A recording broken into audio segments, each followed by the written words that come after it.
I said, we gotta do something with my throat, it hurts.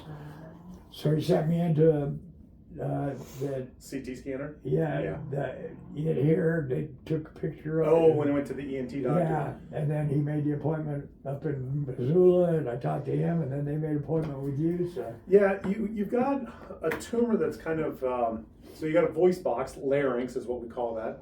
Above it, supra means supraglottic. So just above the voice box, you kind of have a tumor that's sitting right on top of there, but it's kind of also kind of going back towards the swallowing tube. Sometimes these things are kind of localized enough that Dr. Fowlks can go in and kind of almost just cut above the voice box and kind of put things back together, but this thing's kind of looking like it's going back a little bit too far for him to get a hold of and get rid of, so he called it for us to do radiation therapy. Right.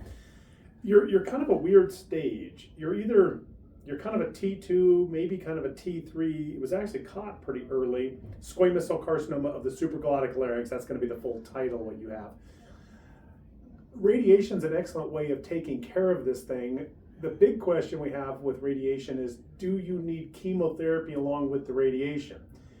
If it looked like you had a lymph node involved, I would tell you you definitely need chemo. The CT scan, you've got a couple small nodes. It's hard to know whether they have cancer in them or not.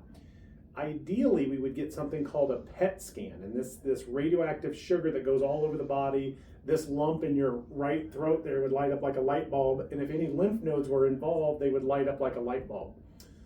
The problem is we are inundated with patients who need these scans, and we are literally 6 weeks out in the 100-mile radius that has them. Helena's 6 weeks out, Missoula's 6 weeks out, we're 6 weeks out, Bozeman's 6 weeks out. So I wouldn't want to delay your care to get this PET scan, but the bigger question is maybe having you talk to the chemotherapy doctor about the pluses and minuses might be a reasonable thing, just so that you know what the benefit and the risks are. The chemo makes it harder. There's definitely no doubt about that. Yeah. The radiation's an everyday, Monday through Friday process for 35 days of radiation. First thing that we would do today is we take you to the back of the hall. We make a mask to keep you from moving around during the treatments.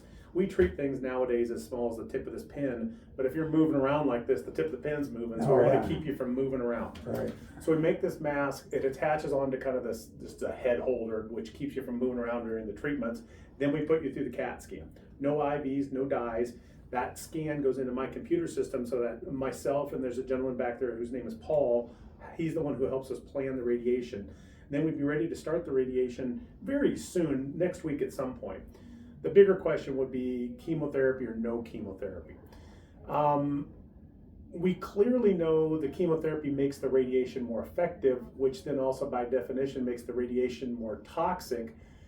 The big question is, do you really need that extra oomph with the chemotherapy or not? And there's probably not a right or wrong answer, but I think you need to hear why, and I'll have you see Dr. Masu, who's my partner here with the chemotherapy, just to kind of go. And then honestly, I know it seems weird, we kind of leave you with that decision because it's kind of in the gray zone. If some people say, I want to hit this thing as hard as possible, the chemotherapy might be a part of it. On the flip side of it, if somebody says, you know what, I know the radiation is going to be hard to begin with, I don't know if I could get through it with the chemo, then I think it's also very reasonable to try not to do the chemo. Yeah, that's me right there. Okay.